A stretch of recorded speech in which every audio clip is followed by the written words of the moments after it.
Nigeria's 2023 general elections are just around the corner. Campaigns are still on as candidates running for different positions have continued to lay out their plans for the country. There will be 2 weekends of elections in Nigeria starting February 25th, when the Presidential and National Assembly elections will hold. While the majority of the focus has been on the first set of elections, Nigeria also has governorship and state houses of assembly election on March 11, 2023. There have been a variety of debates organized for candidates at various levels to share their plans with voters. But during these sessions, candidates have made claims which must be fact-checked to ensure that the electorate has a true picture of the state of the economy, security, health, and more versus the claims that are made. On this episode of The Proof, we'll take on claims made by some of the candidates during the Lagos Gubernatorial debate, televised on News Central. Africa Check and other fact-checkers in Nigeria looked into the claims in real time on social media. Welcome to another episode of The Proof, powered by Africa Check. I am Joe Hanson. Let's get into it after the break.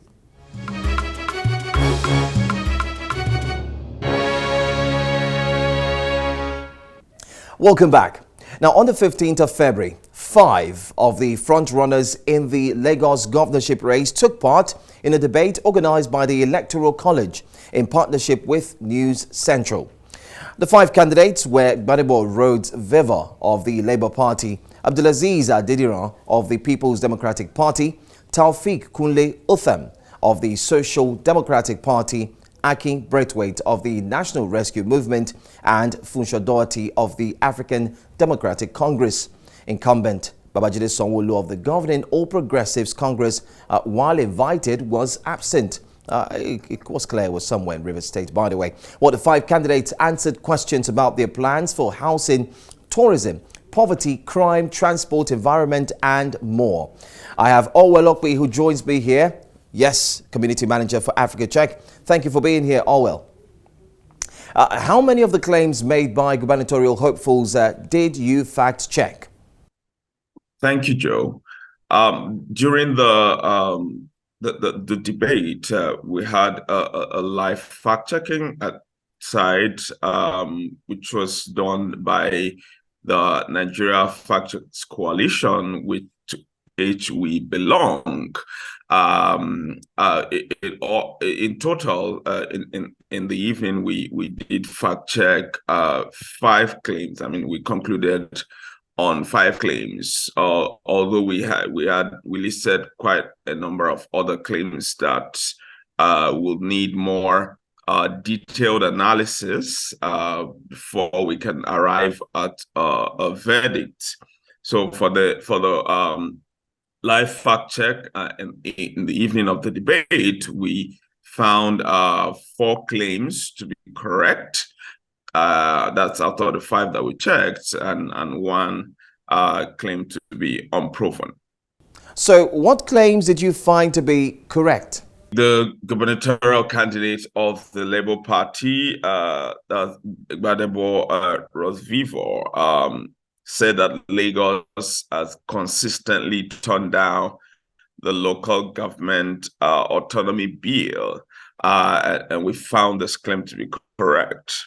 Another claim we found to be correct is the one made by Funsho Doherty, the candidate of the African Democratic Congress. Doherty said the pension industry is about 15 trillion naira, and we found that to be correct also. a claim made by the governorship candidate of the People's Democratic Party, that's Abdulaziz Olajide Adediran. Where he said that Lagos is one of the sinking cities in the world. We also found that to be correct, and the last of the live fact checks.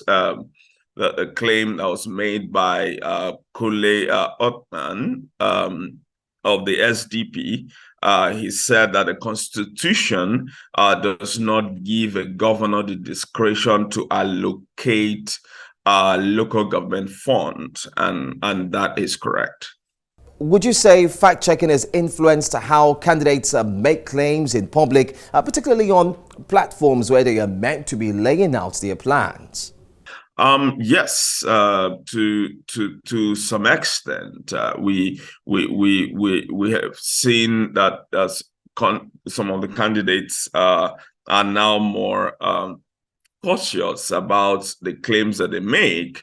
You will hear of them say things like, "Oh, okay, go and verify this," or check. Because they know that there are independent fact checkers who would ascertain the veracity of the claims that they make. This brings up back the issue of the role of debates. Anyway, the incumbent Governor Babajide Sanwo-Olu, running for re-election of the APC platform, has not participated in any debate the election season. Now, there are those who believe debates serve no purpose and do not impact voters' decisions. Others believe it is good for the democratic process. But what really is the role of debates?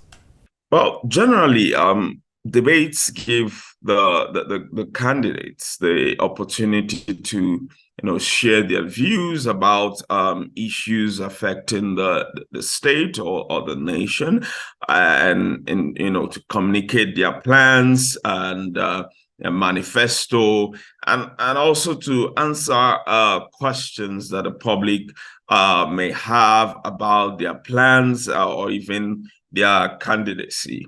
All debates also help the electorate to have a closer look at these candidates, and sort of to appreciate their personality, the promises that they are making, and also their plans.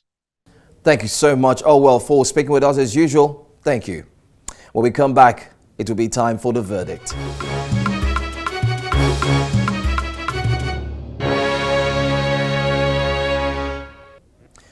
Welcome back. Now that the election is almost here, we all bear the responsibility of sharing accurate information so as to help voters make informed choices. Sharing unverified information holds more weight than many of us believe. We've seen cases where misinformation has led to violence, especially in the run-up to and during elections.